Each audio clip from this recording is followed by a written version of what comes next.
Stephen King, author of The Shining and Misery, called The Evil Dead the most ferociously original horror film of the year. Personally, I feel that this is a very appropriate description for the film. It is a very ferocious film, and for its time, was very original.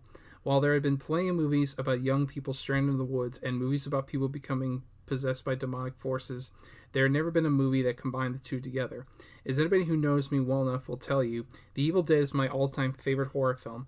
Some people have asked me why this is my all-time favorite, so let me take the time to explain why. To stop those possessed by the spirits of the book is through the act of bodily dismemberment. The film follows 5 college students: Ash, his sister Cheryl, his girlfriend Linda, his friend Scotty, and Scotty's girlfriend Shelley. They're together for a camping trip to the woods, where they stay in a small, isolated cabin. When strange things start happening, including weird voices and odd sounds, Ash and Scotty decide to check the basement. There they find various items, including a tape recorder, an ancient book and dagger, and a shotgun. Once back upstairs, they play the tape recorder, which is a recording by a professor who found the dagger and the book, known as Naturam de Montum, aka Book of the Dead. As the recording continues, the professor recites incantations from the book, releasing an ancient evil in the woods that possesses them one by one. As those possessed wind up killing each other, who will be taken next, and who will survive the night? All of you will be like me.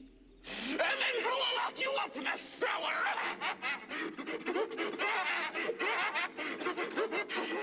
There are many things that make this film stand out from many other low-budget horror films from the time. First, it is a very well-made and well-directed film, utilizing unique camera angles and some unconventional editing techniques.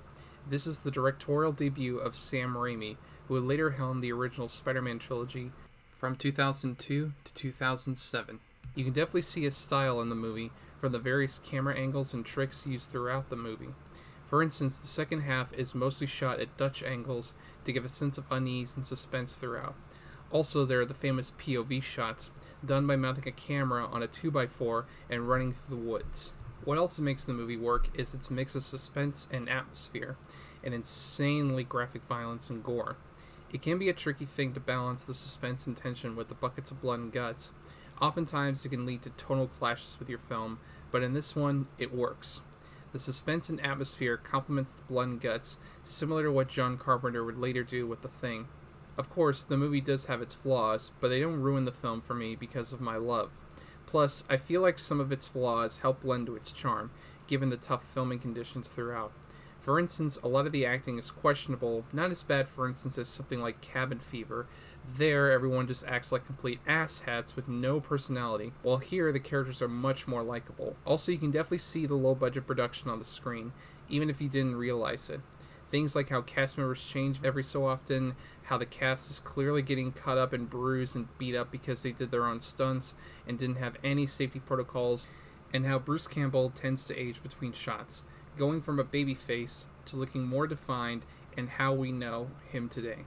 Even with that said, I still love this movie. It is one of the greatest horror films and has inspired many other filmmakers, including Edgar Wright and Peter Jackson. It spawned 2 sequels, comics, video games, action figures, a TV series, a remake in 2013, and even a musical. If you consider yourself a true horror fan and haven't seen this, you owe it to yourself to watch it.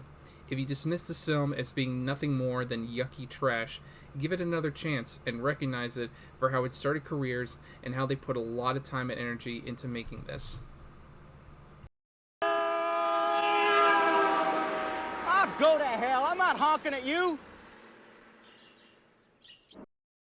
After hitting it big with The Evil Dead, Sam Raimi and company were not having much luck in finding work.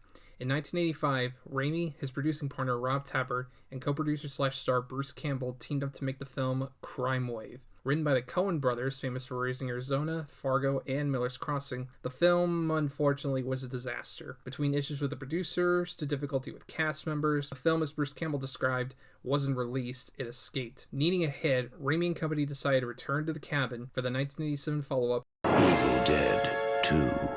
also known as Evil Dead 2. Dead by Dawn.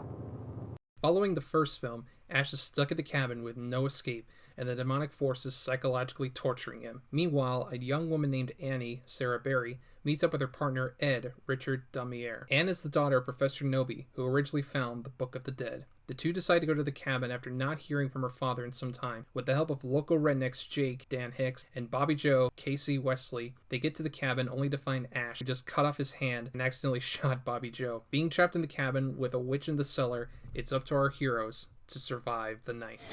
Dead by dawn! Dead by dawn! Dead by dawn! Dead by dawn! Dead by dawn! Dead by dawn! Dead by dawn! Dead by dawn! Oftentimes, horror comedies can be a tricky balance, where sometimes they stray a bit too far into either direction. However, Evil Dead 2 is one of those great examples where they are perfectly blended together. When there's comedy, it's genuinely funny in a very dark and grotesque sort of way. When there's horror, there's a great sense of dread and a foreboding nature that really gets under your skin. Like the first one, this one is insane with the gore, though dialed back to avoid an X rating. You'll notice throughout that the blood changes colors, including a bright red, black, green, and more of a dark red. Basically, so long as it doesn't look like real blood, it's all good. I think this film is a great showcase of Bruce Campbell's acting abilities. He starts as a shell-shocked person who has survived this horrible series of events and is slowly starting to lose his sanity, especially having killed his girlfriend twice. A few highlights that show this include a small moment where he sees a rocking chair moving on his own till he goes over to it and it stops as soon as he reaches his hand out, as well as a moment where his reflection leaps out at him to tell him how crazy he is. Think so. We just cut up our girlfriend with a chainsaw. Does that sound fine? Once the new group arrives, he eventually steps up to be the badass hero we all think of him as.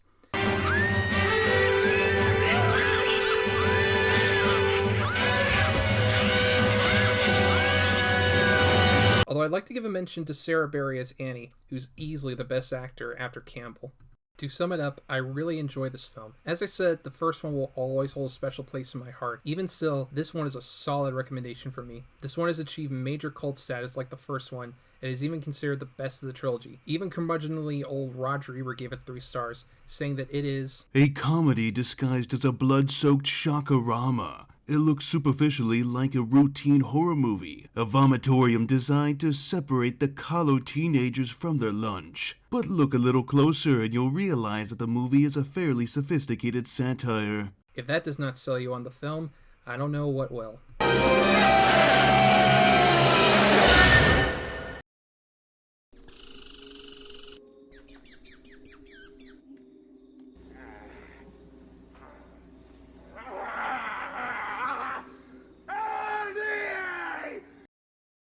After hitting it big with Evil Dead 2 and Darkman, director Sam Raimi decided to revisit Ash Williams once again with Army of Darkness. While the second film was more of a comedy than the first one, it was still more or less a horror film. With this one, they decided to seemingly toss out anything horror related and make the third entry more of an action comedy. Though it technically is horror since it follows 2 horror films, and there are some horror elements in it, but not much. With a budget of $11 million, more than the first 2 combined, this had a lot to live up to. So how does a series that started with college kids trapped in a cabin go to having a medieval setting? Well, with a pretty strong cast, fun battle sequences, and a great sense of humor, chances are it really worked.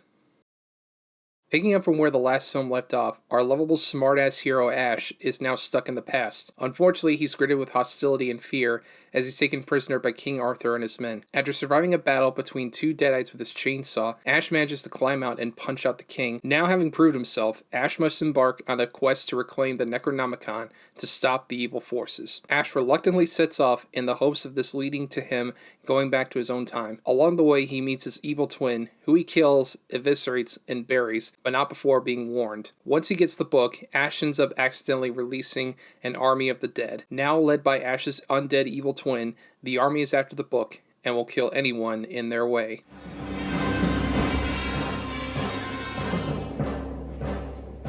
Yeah, maybe I'm a Chinese jet pilot.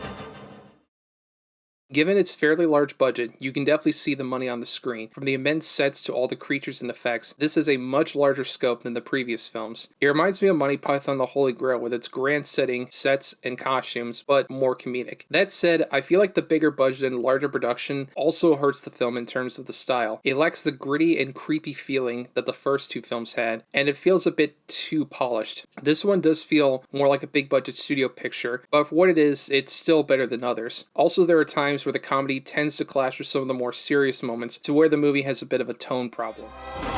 Something's wrong. Something's amiss.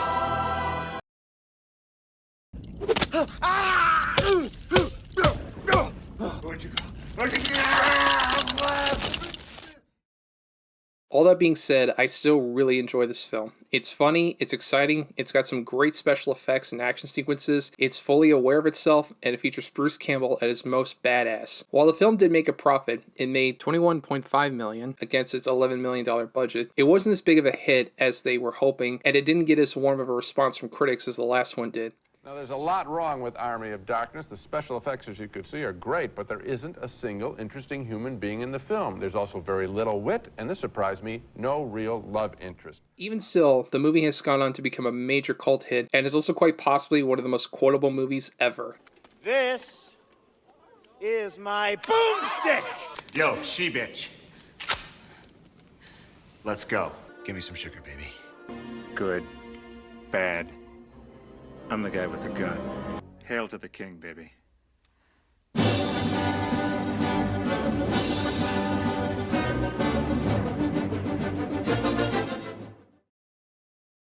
an N-word. It's definitely an N-word. Definitely an